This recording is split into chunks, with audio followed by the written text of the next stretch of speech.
واتبعوا أحسن ما أنزل إليكم من ربكم من قبل أن يأتيكم العذاب بغتة وأنتم لا تشعرون.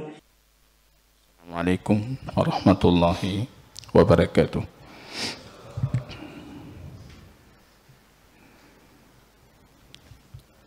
الحمد لله رب العالمين، نحمده ونستعينه ونستغفره ونعوذ بالله من شرور أنفسنا وسيئات أعمالنا، من يهده الله فلا مضل له ومن يضلل فلا هادي له. أشهد أن لا إله إلا الله وحده لا شريك له، وأشهد أن محمدا عبده ورسوله صفيه من خلقه وخليله، صلى الله عليه وسلم وعلى آله وصحبه الكرام.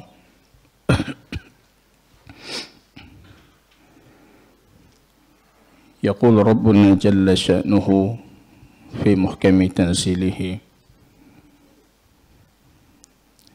يا أيها الذين آمنوا اتقوا الله حق تقاته ولا تموتن إلا وأنتم مسلمون. Kaum muslimin dan muslimat jamaah salat subuh yang diberkahi oleh Allah Subhanahu wa ta'ala. Pujian dan syukur tiada hentinya senantiasa kita panjatkan keharibaan Allah atas segala taufik, petunjuk, hidayah daripada Allah. Kita di pagi yang penuh keberkahan ini bisa menunaikan faridah Allah, mengkaji ayat Allah, mengkaji hadis baginda Rasul sallallahu alaihi wasallam.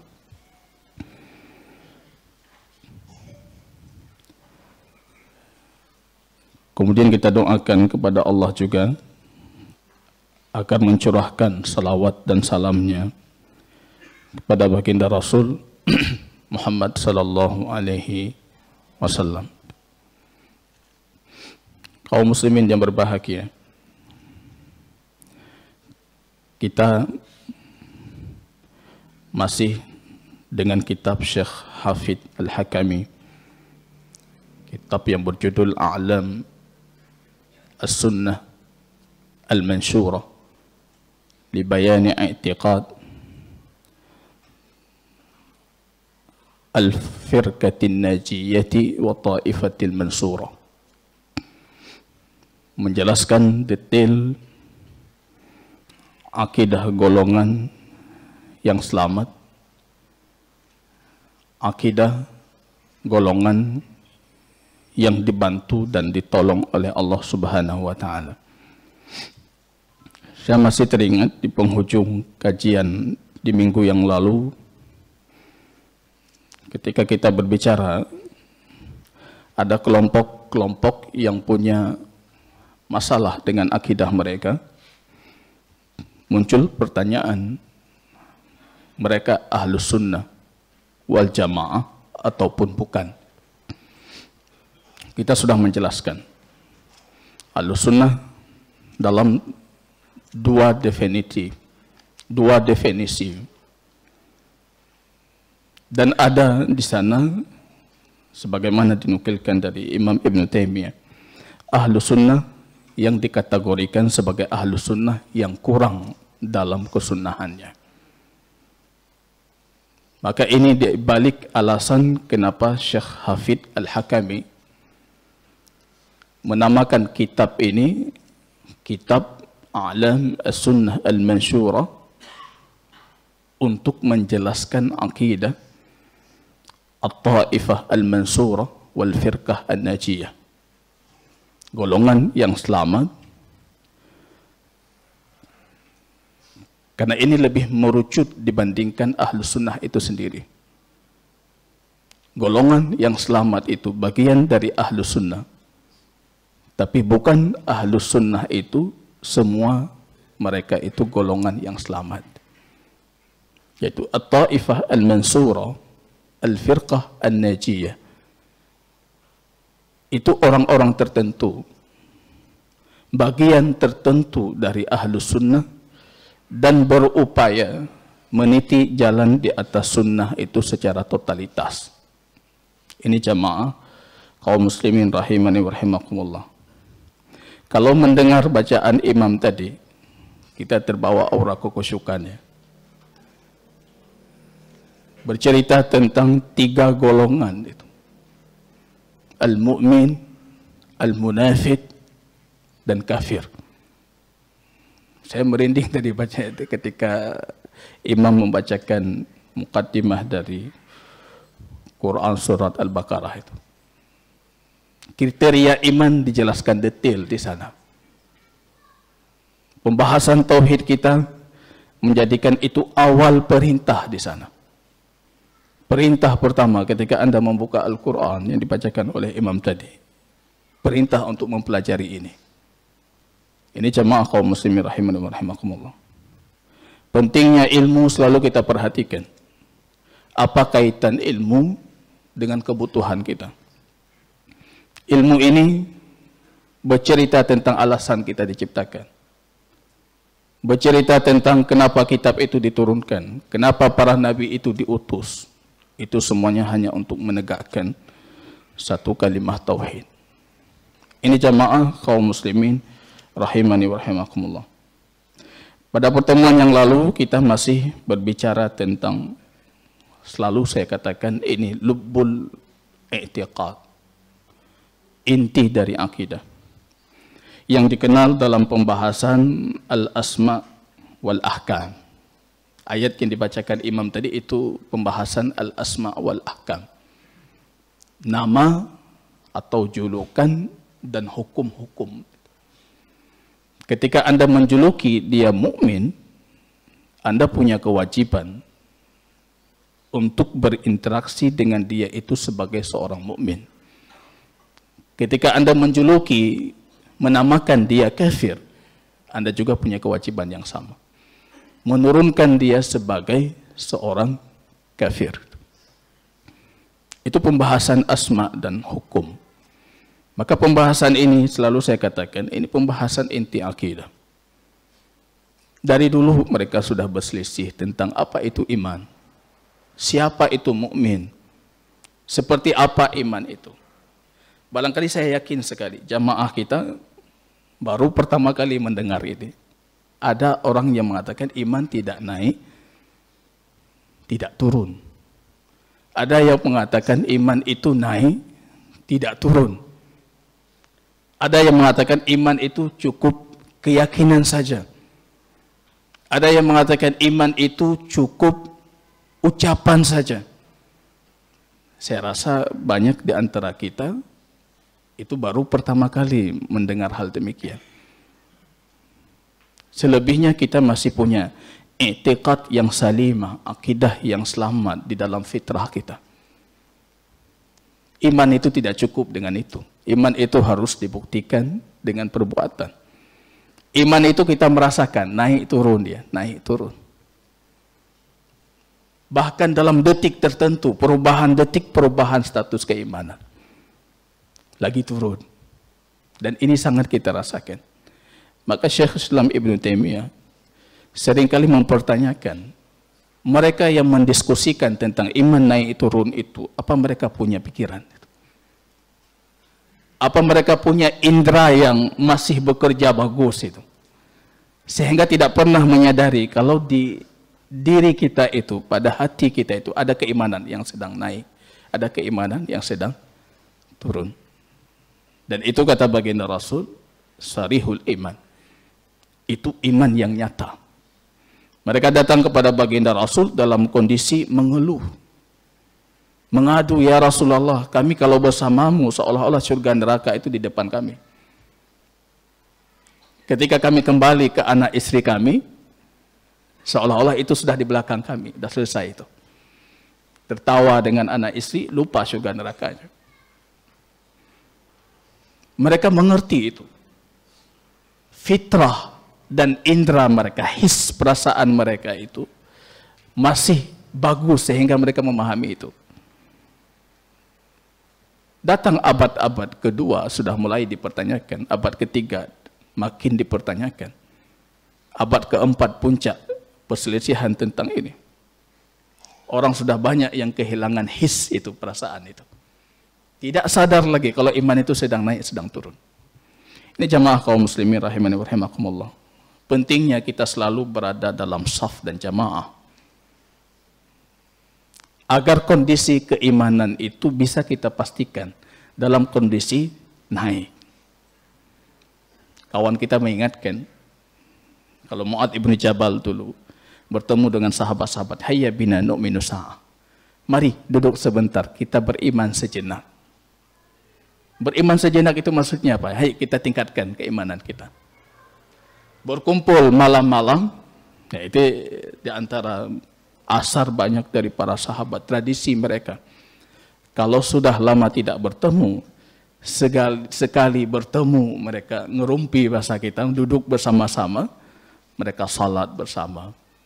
Yang sunnah secara pribadi, mandiri, mereka kadang-kala melakukan secara berjamaah.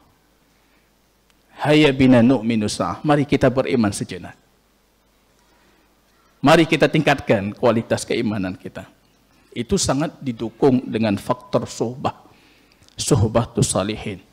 Bersahabat dengan orang-orang saleh. Falyanzur ahadukum man yukhalil. Hendaknya kalian itu melihat siapa kawan kalian. Siapa sahabatmu. Aku bisa menilai siapa dirimu kalau aku tahu siapa sahabatmu. Jamaah kaum muslimin rahimani wa rahimakumullah. Puncak dari masalah ini kita mengatakan, kenapa hal ini diperdebatkan? Keyakinan atas dasar satu keyakinan. Dan sebenarnya keyakinan itu keyakinan falsafawiyah yang tidak lepas dari falsafat Yunani yang pernah diimpor oleh kaum muslimin. Maka ini tidak lepas dari itu. Kalau Anda berbicara tentang akidah dan mendakwakan akidah batil itu tidak terpengaruh dengan falsafat Yunani, falsafat Hindia, falsafat Persia, itu bohong, tidak mungkin. Karena pembahasan diskusi tentang iman itu didiskusikan dulu. Plato, Aristoteles itu mendiskusikan tentang itu, iman itu seperti apa, Tuhan itu seperti apa. Mereka berkeyakinan iman itu satu bentuk, tidak bisa berkurang. Kalau kita ibaratkan kemarin hari seperti angka 10, kalau berkurang bukan 10 lagi. Satu bentuk itu. Ketika mereka mendirikan pondasi keimanan demikian, maka mengharuskan mereka mengatakan iman itu tidak bisa naik, tidak bisa turun. Naik dari sisi Tuhan saja. Turun ayat tambahan di masa Rasul, tambah iman. Itu maksud tambah iman, kata mereka. Bukan dari sisi hamba. Sedangkan iman hamba tidak bisa naik, tidak bisa turun. Akidah Ahlus Sunnah, iman itu bisa naik dari sisi Tuhan, dan bisa naik turun juga dari sisi hamba. Dalam akidah kita, tidak mesti orang yang duluan beriman, dia itu akan lebih tinggi imannya dibandingkan orang yang datang belakangan. Kalau versi ahli batil, mengharuskan demikian. Karena iman itu bertambah dari sisi Tuhan. Kalau Anda masuk Islam, dari kalangan sabiqun al-awwalun mutaqaddimin, itu mengharuskan iman Anda lebih tinggi dibandingkan orang datang belakangan. Karena perintah yang datang kepada Anda lebih banyak, ayat yang datang kepada Anda lebih banyak dibandingkan orang yang baru masuk Islam. Rupanya sejarah membuktikan sebaliknya. Banyak orang yang datang belakangan, imannya lebih tinggi dibandingkan orang yang datang sebelumnya. Tidak diperdebatkan itu. Anda bertanya Zaid ibnul Khattab, saudaranya Umar ibnul Khattab, siapa duluan masuk Islam? Zaid. Siapa bagus imannya? Semua sepakat Umar. Umar telat masuk Islam. Hamzah telat masuk Islam. Kadang-kala Anda sandingkan iman mereka dengan iman orang selain mereka yang lebih dahulu masuk Islam, iman mereka lebih kuat. Jadi ini semua fakta-fakta, dalil-dalil yang menguatkan pernyataan Ahlus Sunnah wal Jamaah. Iman itu bisa naik, bisa turun dari sisi hamba itu sendiri. Bahkan dalam waktu tertentu kita rasa iman lagi naik. Di majelis seperti iman terasa naik gitu. Pulang ke kantor nanti turun lagi. Di jalan turun lagi. Apalagi mata kita, pandangan kita menerawang kemana-mana, imannya turun. Ini jamaah kaum muslimin rahimani wa rahimakumullah. Pembahasan selanjutnya ini sebenarnya turunan dari pembahasan sebelumnya. Kalau iman itu naik turun, artinya orang beriman itu bukan berada pada satu derajat, bertingkat-tingkat. Maka iman versi Ahlus Sunnah wal Jamaah qaulun wa amal, atau lebih mudahnya i'tiqadun qaulun wa amal. Keyakinan, ucapan, perbuatan, naik, turun. Dan ahli iman itu bertingkat-tingkat, berderajat. Di situ titiknya. Kita harus meyakini demikian. Ahlul iman itu bukan satu derajat.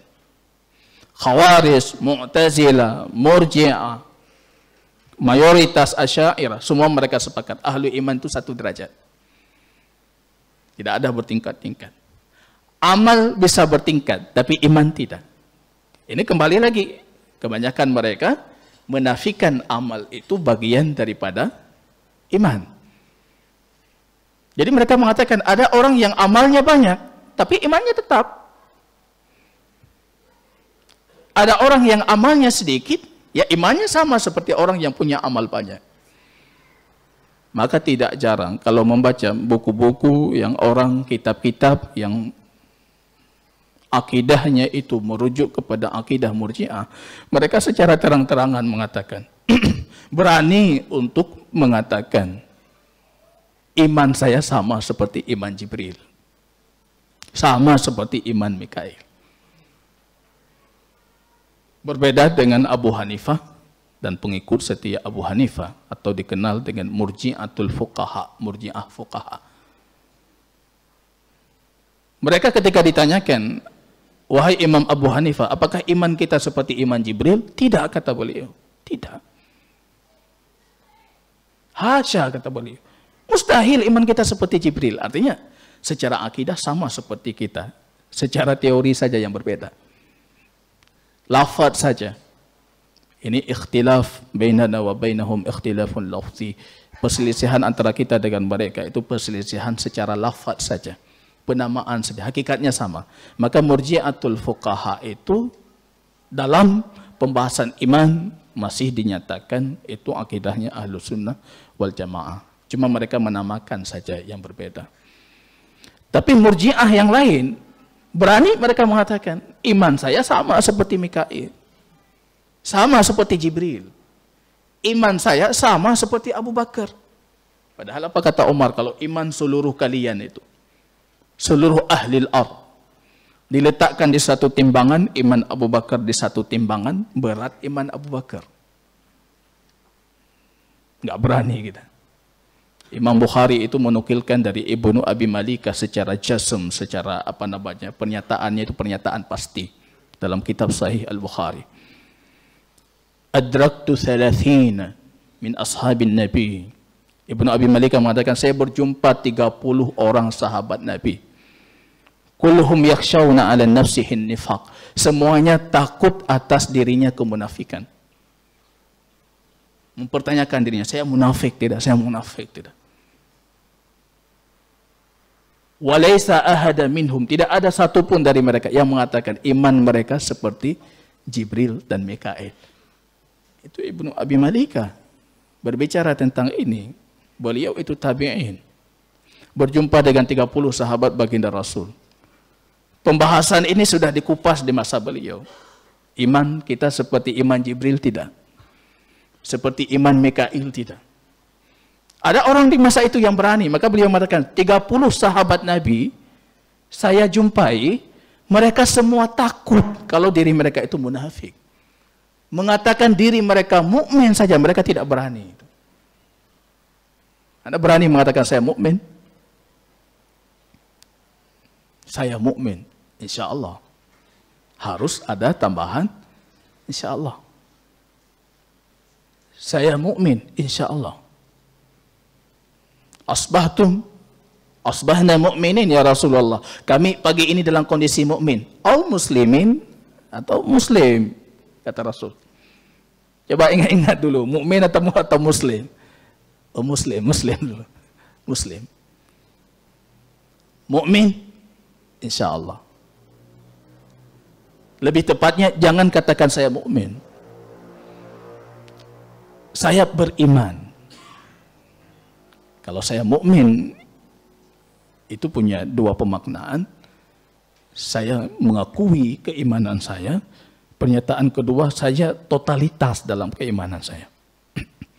Kalau Anda meyakini totalitas, Anda sedang memuji diri sendiri. Kadang-kala Anda tidak layak untuk nama itu sendiri, mukmin. Maka katakan saya beriman. Karena perintah dalam Al-Quran, qulu aminu. Katakan kalian sudah beriman. Maka kalau kita ingin mengatakan, katakan saya sudah beriman. Saya beriman. Tapi bukan saya mukmin. Atau Anda katakan saya mukmin, insya Allah. Itu kita demikian. Mana berani kita mengatakan saya beriman seperti Jibril? Enggak berani kita. Saya kalau udah mengatakan itu mungkin keluar dari pintu masjid udah takut itu. Saya beriman seperti Mikail, enggak berani itu. Saya mukmin, insya Allah. Insya Allah. Ini pembahasan mutakaddimin, artinya dari awal sepeninggalan baginda Rasul sudah diperselisihkan. Bahkan kalau Anda lihat itu dalam Sahih Muslim, memberikan ini judul sebagai satu subbabnya. Bab tafaduli ahlil iman fih. Orang mukmin itu bertingkat-tingkat di dalam keimanan mereka. Itu satu bab. Warujhan ahlil Yaman. Dan ahli Yaman, penduduk Yaman itu punya tingkat yang spesial dalam iman. Itu beda ahlul Yaman. Punya tingkat yang spesial dalam iman, punya tingkat yang tinggi. Artinya ini secara kumulatif ya, secara umumnya. Secara menyeluruh, ahlul iman beda dengan orang lain. Ahlul Yaman, penduduk Yaman beda dengan orang lain. Rasul dalam hadis Imam Muslim itu pernah menunjuk ke Yaman mengatakan, al-iman hahuna, iman di sana. Apa maksudnya ini? Kalau semua tingkatnya sama, artinya iman di mana-mana. Iman di sana. Beliau menunjuk ke Yaman. Sedangkan fitnah, yang akan muncul fitnah ke sana. Beliau tunjuk ke arah Najd. Najd dalam sejarah bukan Najd tempat kelahirannya Syekh Muhammad bin Abdul Wahab. Najd itu Irak. Iran. Dari dulu itu tempat fitnah. Sampai sekarang. Iman hahuna. Kalau iman di sana, yaitu penduduk Yaman. Ja'akum ahlul Yaman, hum araku afidatan. Mereka paling lembut hatinya. Yang pernah di Yaman tahu itu. Bagaimana ahlul Yaman, kultur mereka, budaya mereka. Barangkali Anda selalu mempertanyakan, kenapa di antara negara Timur Tengah yang tidak pernah maju itu Yaman? Yang tidak pernah berkembang itu Yaman. Yang paling miskin itu Yaman. Kalau bercerita negara Teluk, Yaman keluar. Negara Teluk masuk Yaman, tidak masuk. Padahal memang di Teluk dia tidak masuk. Barangkali itu berbagai macam takdir Allah dan kepastian yang sudah Allah tetapkan untuk penduduk Yaman. Menjaga original akidah mereka, iman mereka. jauh dari hiruk pikuk, jauh dari perkembangan-perkembangan yang ada itu. Iman di sana kata baginda Rasul. Al-iman Yaman. Ya, iman itu Yaman. Al-hikmah Yamaniyah. Hikmah itu Yaman. Al-fikhu Yaman. Fikih itu Yaman. Semua Yaman.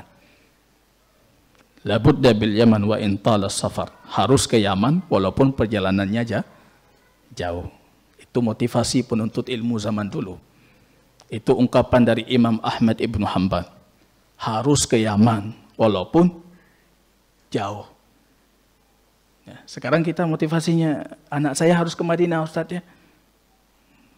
Dulu para ulama mutaqaddimin kalau mereka belum ke Yaman itu rasanya masih ada hasrat di hati, belum selesai itu. Imam Bukhari hampir mendekati Yaman, kemudian dikatakan gurunya Syekh Abdul Razak As-San'ani sudah wafat, balik lagi beliau. Sampai ke Mekah dapat kabar Imam Abdul Razak As-San'ani masih hidup, menyesal sekali beliau. Mau balik lagi, rupanya betul-betul meninggal. Betul-betul meninggal. Akhirnya, makanya Imam Al-Bukhari itu kalau sempat ke Yaman, jarak antara beliau dengan Rasulullah itu cuma 3 orang saja. Tapi sekarang dalam Sahih Bukhari, sulasiyat, yang jarak 3 orang itu cuma tidak sampai 10 hadis. Yang lain 5, 4, sampai 6 orang. Kalau sempat ke Yaman, Sahih Bukhari itu level sahihnya lebih tinggi lagi. Cuma karena belum sempat ke Yaman, ya itu sudah qaddar Allah wa masya'a fa'al. Itu rahasia-rahasia Allah. Iman di sana itu, di Yaman. Artinya di tempat lain tidak akan sama dengan yang di sana. Maka kalau bercerita tentang keunikan Ahlul Yaman dalam iman itu cerita nggak habis-habis itu. Keunikan mereka, tawakal mereka itu dalam sejarah dulu tercatat sampai hari ini. Ini jamaah kaum muslimin, tapi bukan itu pembahasan kita. Kita sedang bercerita tentang dalil-dalil yang menunjukkan kalau orang beriman itu bukan satu tingkatan itu. Kita perhatikan pembahasannya jamaah kaum muslimin rahimani wa rahimakumullah. Mad dalilu, saya selalu mengatakan akidah itu 2 hal. Yang pertama masalahnya yang Anda yakini, kemudian apa dasar Anda meyakini itu. Maka ketika kita menulis akidah, saya meyakini seperti ini, dasarnya apa? Firman Allah yang ini. Hadis Rasul yang ini. Dasar firman Allah, dalil itu yang membedakan akidah Ahlus Sunnah dengan akidah lainnya. Apa dalil yang menunjukkan kalau ahli iman itu bertingkat, yaitu bukan di satu derajat? Ini dalilnya ratusan, kalau mau dalil ratusan itu. Banyak sekali. Yang kita tidak habis pikir, kenapa mereka berselisih dalam pembahasan ini? Karena mereka punya teori yang bangun dengan konsep sendiri, kemudian mengharuskan semua Quran Sunnah itu mengikuti konsep mereka. Itu masalahnya. Bukan mengambil Quran dan Sunnah, kemudian mengeluarkan teori, menjadikan sebuah konsep dan mengimaninya. Tapi membangun pondasi sendiri, kemudian ambil ayat, Quran, Sunnah, bisa tidak, cocok tidak. Yang tidak cocok, ya berbagai macam cara bisa dilakukan. Kalau butuh dalil tentang iman itu bertingkat-tingkat, itu ratusan dalil. Ratusan ayat Quran. Ratusan hadis. Akal, fitrah, semuanya itu tahu itu.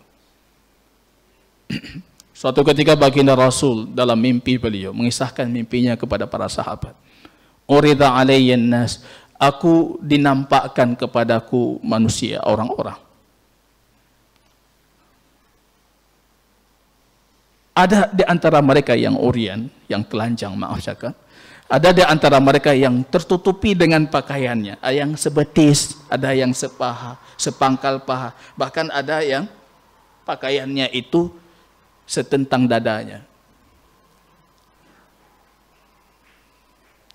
Kemudian aku ditampakkan Umar ibn Khattab. Kalau Umar ibn Khattab itu pakaiannya bukan setentang dadanya, tapi dia menyeret pakaiannya. Jangan keluar dari sini mengatakan boleh isbal berdasarkan hadis ini. Ini bukan. Ini pembahasan lain. Ini cerita mimpi baginda Rasul sallallahu alaihi wasallam. Umar menyeret pakaiannya. Para sahabat bertanya, "Wa ma ta'wiluhu ya Rasulullah?" Itu maksudnya apa? Itu takwilnya. Ini takwil yang dibolehkan. Mimpi ditakwil dalam bentuk kenyataan. Rasul mengatakan itu agama. Orang dengan agama, ada telanjang dia dengan agamanya. Ada yang agamanya itu setengah betis. Ada yang agamanya itu sampai sejenjang pahanya. Apa namanya? Dadanya. Ada yang seperti Umar. Agamanya itu sudah berlebihan. Itu iman. Tidak mungkin agama itu bukan iman. Itu iman. Tafadhul ahlul iman. Dalilnya, qala ta'ala. Saya mengatakan ini pengarang kitab kita menyebutkan dalil banyak sekali. Yang kita baca secara ringkas. Wasabiqun as-sabiqun. Ada as-sabiqun. Yang kualitas imannya itu di depan. Selalu di depan. Sabiqun as-sabiqun. Ulaikal muqarrabun. Dan mereka orang-orang yang didekatkan. Artinya kalau ada yang selalu di depan, ada yang selalu di belakang. Ada orang yang mencari saf pertama, ada yang mencari saf belakang itu. Nah, itu kualitas iman semuanya. As-sabiqun as-sabiqun. Ulaikal muqarrabun. Wa ashabul yamin. Ada yang sebelah kanan. Wa ma ashabul yamin. Apa mereka yang sebelah kanan itu? Fa amma in kana minal muqarrabin farauhun wa raihanun wa jannatun na'im. Kalau dia itu bagian dari orang-orang yang dekat dengan Tuhan mereka, farauhun wa raihanun wa jannatun na'im. Itu ketika kita wafat itu. Ketika kita wafat, kualitas iman itu kita akan tahu pembahasan ini. Beda kualitas iman, beda kondisi wafat. Ada yang menjelang sakratul mautnya, itu langsung Allah nampakkan di mana posisinya. Langsung tertiup bau dari surga. Faraihanun, farauhun, faraihanun, wa jannatun na'im.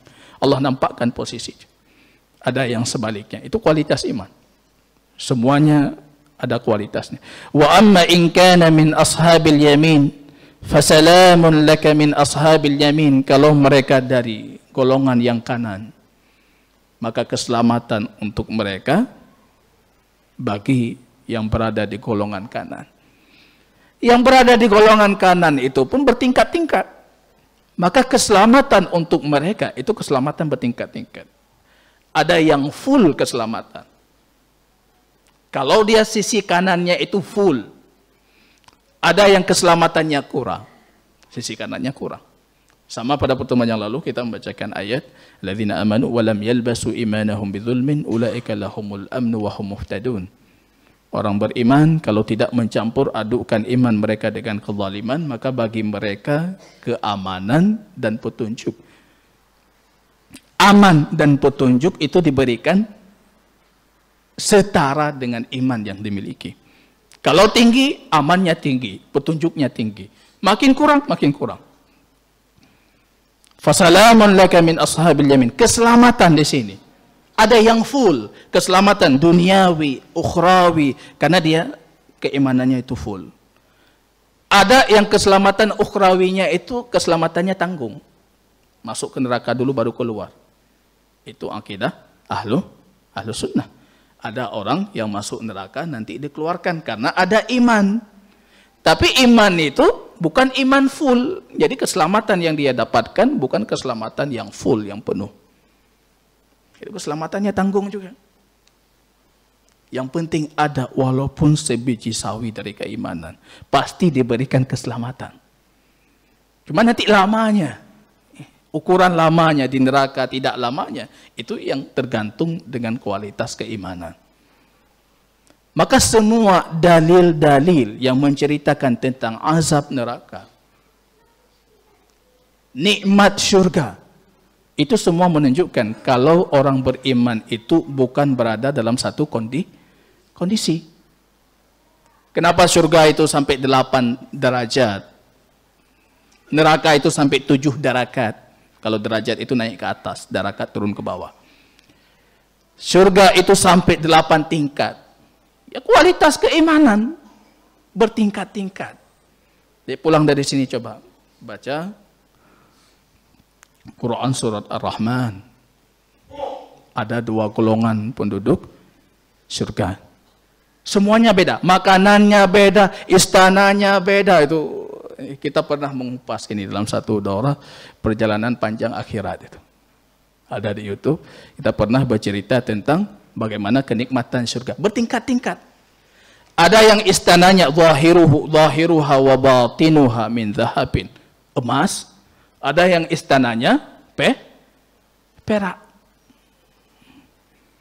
Ada yang istananya emas punya dia, perak juga punya.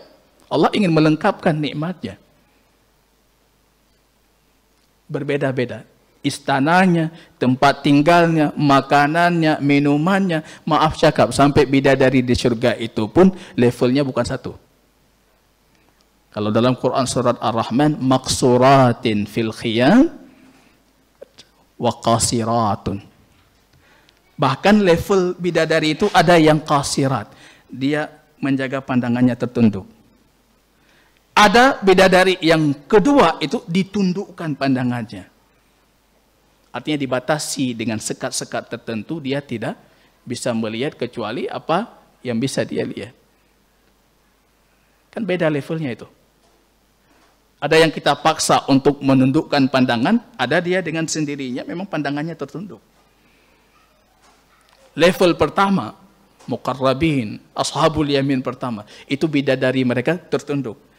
Maaf cakap, itu kalau bahasa sederhananya, Anda bawa ke pasar, dia tetap nunduk. Tapi yang ditundukkan, Anda bawa keluar, udah dia. Tidak sama, levelnya tidak sama. Level berbeda itu menunjukkan kualitas iman orang yang mendapatkannya pun berbeda. Di neraka juga demikian. Ada azab paling ringan. Usad muwahhidin, para ahli tauhid, tapi mereka para pelaku maksiat diazab dalam neraka. Levelnya bertingkat-tingkat. Tempo durasi lama di neraka itu pun bertingkat-tingkat. Nanti sampai ada dalam satu hadis Imam Bukhari, akhir ahlun nari dakhala al-jannah. Orang terakhir dari penduduk neraka masuk surga.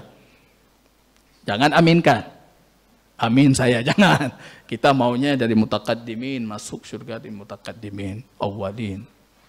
Walaupun kadang amal kita tidak layak untuk itu. Ada akhir ahli neraka masuk surga. Baru dicelupkan ke surga. Kalau bahasa kita dicelupkan, baru dimasukkan. Allah bertanya, bagaimana azab neraka? Lupa dia semuanya. Baru dicelupkan. Bagaimana azab neraka? Gak ingat lagi dia, udah lupa semuanya. Itu di antara kesempurnaan nikmat Tuhan. Coba Anda bayangkan, Anda masuk neraka, kemudian masuk surga, dan masih ingat nikmat neraka. Akhirnya nikmat surga terasanya kurang nikmat. Tapi Allah lupakan itu. Ada yang terakhir masuk. Artinya ada yang masuk sebelumnya, tapi dia pernah di neraka. Itu bertingkat-tingkat. Kita meyakini itu. Hadis-hadis banyak sekali. Kalau kita bacakan panjang, faminhum zalimun li nafsi. Ya, ini Quran surat Fatir 32 ini jelas sekali. Summa awrasnal kitab alladzina astafaina min ibadina. Kami mewariskan Alkitab, Al-Quran itu kepada hamba-hamba yang kami pilih. Semua kita mendapatkan warisan Al-Quran. Kita punya Al-Quran di rumah. Kita dapat semuanya warisan Al-Quran dari baginda Rasul. Tapi kualitas kita dengan Quran berbeda-beda. Faminhum zalimun li nafsihi. Ada dari mereka itu yang zalim terhadap diri mereka sendiri. Artinya Al-Quran itu tidak diamalkan. Al-Quran itu tidak dipelajari. Al-Quran itu tidak dibacanya. Wa minhum muqtasidun. Ada orang yang muqtasid. Muqtasid itu pertengahan dia. Yang wajib aku amalkan, yang sunnah nanti dulu itu. Yang haram aku tinggalkan, tapi kalau makruh-makruh dikit enggak masalah lah. Itu ada muqtasid. Dia berhenti di situ. Ini real. Artinya seperti ini kondisi kita yakin itu. Ada yang zalim li nafsihi, ada yang muqtasidun. Ada yang wa minhum sabiqun bil khairati biidznillah. Ada yang berlomba-lomba, ada. Nampak itu. Umar keluar dengan setengah hartanya. Dia pikir udah nomor 1 ini. Infak setengah harta. Apa yang kau tinggalkan untuk keluargamu wahai Umar? Setengah lagi ya Rasulullah. Ada setengah lagi. Pikir udah nomor 1 ini. Kalah Abu Bakar hari ini. Rupanya Abu Bakar keluar dengan semua. Sabiqum bil khairat. Apa yang kau tinggalkan wahai Abu Bakar untuk keluarga dan anak istrimu? Allah dan Rasulnya. Itu yang aku simpan untuk mereka. Beda kualitasnya. Ya, ini semua menunjukkan kualitas keimanan. Tidak bisa kita pungkiri dari sisi dalil, tidak kita pungkiri dari sisi fitrah kita menyadari itu. Tidak satu kualitas. Kalau barangkali satu kualitas, kita bisa terpilih menjadi sahabat baginda Rasul. Tapi dalam ilmu Allah, ilmu takdir Allah yang gaib, Allah tahu kualitas kita bukan untuk itu. Golong perangkap lung dah. Itu kualitas kita. Enggak diciptakan kita untuk membersamai baginda Rasul sallallahu alaihi wasallam. Beda kualitas. Ya, ini jamaah kaum muslimin rahimani wa rahimakumullah. Wa fi hadis syafa'ah. Hadis syafa'ah ini banyak sekali. Maka saya katakan ini ratusan dalil mungkin bisa Anda dapatkan pembahasan ini. Hadis syafa'ah. Inna Allah yukhrij minan nari man kana fi qalbihi wisna dinarin min iman. Allah keluarkan dari neraka siapa yang di hatinya ada seberat dinar dari iman. Dia punya iman tapi seberat dinar. Summa, kemudian juga Allah keluarkan dari neraka man kana fi qalbihi nisfa dinarin min iman. Siapa yang di hatinya ada setengah timbangan dinar dari iman. Dinar itu beratnya berapa itu? Beratnya dinar itu ada orang yang imannya dinar itu apa? 4 gram. Imannya itu seberat 4 gram. Ada orang itu dikeluarkan dari neraka nanti. Ada orang yang imannya seberat 2 gram dikeluarkan juga dari neraka. Tapi di sini menggunakan kata summa. Summa itu ada tarahi, artinya waktunya, jenjangnya itu berbeda. Artinya yang beratnya seperti 4 gram itu dikeluarkan lebih cepat dibandingkan yang imannya beratnya 2 gram. Tidak sama. Iman kita seberat apa itu? 60 gram? 1 gram? Dengan kondisi seperti ini, apa cukup 1 gram iman kita? Dengan fitnah zaman seperti ini, apa cukup 1 gram itu? Ini jamaah kaum muslimin. Wa fi riwayah, dalam satu riwayah, hadis syafaat itu banyak versi hadisnya. Banyak sekali hadisnya. Yukhrij minan nari man qala la ilaha illallah wa kana fi qalbihi minal khair ma yazinu sya'ira. Allah keluarkan dari neraka siapa yang mengatakan la ilaha illallah dan di hatinya ada kebaikan walaupun seberat sehelai rambut. Seberat sehelai rambut Allah keluarkan. Ini kalau orang Khawarij, orang Mu'tazilah dapat hadis-hadis seperti ini, bingung mereka itu. Ngomong lewatnya. Kalau hadis ini mereka dapatkan, bingung mereka. Ini gimana kita takwil lagi ini? Masa sudah mukmin dia keluar dari neraka? Enggak mungkin itu. Ditakwil macam-macam, hadisnya lemahkah, hadisnya inikah, seperti inikah, macam-macam. Maka saya mengatakan pada pertemuan yang lalu, Ahlus Sunnah itu as'adun nas. Orang paling bahagia dengan Quran dan Sunnah. Kita mau banyak lagi, ada hadis lagi, makin bahagia kita. Ada ayat lain, makin bahagia kita. Ada ayat lain, makin bahagia kita. Karena semuanya mendukung apa yang kita yakini. Kalau mereka, ini hadis lain, udah, makin bingung mereka. Makin susah mereka, nyoki bantah takwil loh. Dah takwil sama aja seperti yang kemarin. Ya. Ini, Allah keluarkan siapa yang mengatakan la ilaha illallah walaupun di dalam hatinya itu ada kebaikan seberat sehelai rambut. Kemudian Allah keluarkan, kemudian itu summa, itu ada terakhir, artinya ada tempo waktu, dia bukan pada satu waktu. Man qala la ilaha illallah wa kana fi qalbihi minal khairi ma yazinu burrah. Itu siapa yang walaupun itu seberat sawi. Ya, sawi itu didefinisikan sebagai benda paling ringan. Ya, benda paling ringan. Summa yukhrij minan nar man qala la ilaha illallah wa kana fi qalbihi ma yazinu durra. Jadi tingkatan muwahhidin, al-usat al-muwahhidin, para pelaku maksiat dari kalangan ahli tauhid itu dikeluarkan dari neraka tergantung berat kualitas keimanan yang kita miliki. Maka dengan bertauhid kita sudah mendapatkan keselamatan, tapi keselamatannya bukan keselamatan mutlak.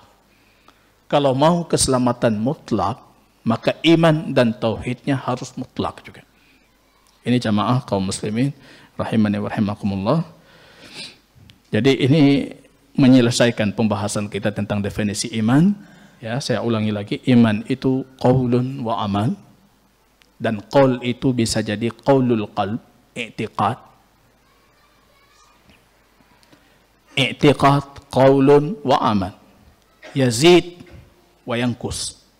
Bisa naik, bisa turun. Dan ahli iman itu bukan satu derajat. Ketika kita bercerita ahli iman, jangan dipikirkan cuma manusia saja. Ahlul iman itu jin termasuk di dalamnya yang beriman. Para malaikat juga ahli iman, mereka juga beriman. Kualitas iman ahli iman itu berbeda-beda. Kita dengan jin berbeda kualitas iman. Ada jin melebihi kita dalam keimanan. Ada jin yang mungkin seperti kita dalam keimanan. Malaikat berbeda dengan kita dalam kualitas keimanan. Maka pertanyaan yang dulu seringkali didiskusikan, mana lebih baik orang saleh mukmin ataupun malaikat? Itu panjang lebar, Ibnu Taimiyah juga termasuk yang membicarakan pembahasan itu. Mana lebih baik? Malaikat atau orang saleh mukmin? Ada yang mengatakan malaikat, ada yang mengatakan orang saleh mukmin. Tapi jawaban paling menarik itu jawaban Syekhul Islam Ibnu Taimiyah dalam Majmu' Fatawa beliau mengatakan, kalau berbicara tentang kehidupan duniawi, malaikat lebih baik, mereka tidak pernah bermaksiat. Tapi kalau berbicara tentang ukhrawi, kita lebih baik. Karena besok malaikat masuk surga jaga kita. Jadi malaikat tidak akan menikmati itu. Tidak mendapatkan ganjaran dan balasan yang akan didapatkan oleh saleh mukmin. Jadi kata Imam Ibn Taimiyah, tergantung Anda berbicara tentang apa. Kalau berbicara tentang sekarang, malaikat lebih baik. Tapi kalau berbicara tentang nanti, kondisi yang akan datang, saleh mukmin lebih baik dibandingkan malaikat. Wallahu ta'ala a'lam bishawab. Kita cukupkan di sini. Barakallahu fikum. Subhanakallahumma bihamdika asyhadu an la ilaha illa anta astaghfiruka wa atubu ilaik. Assalamualaikum warahmatullahi wabarakatuh.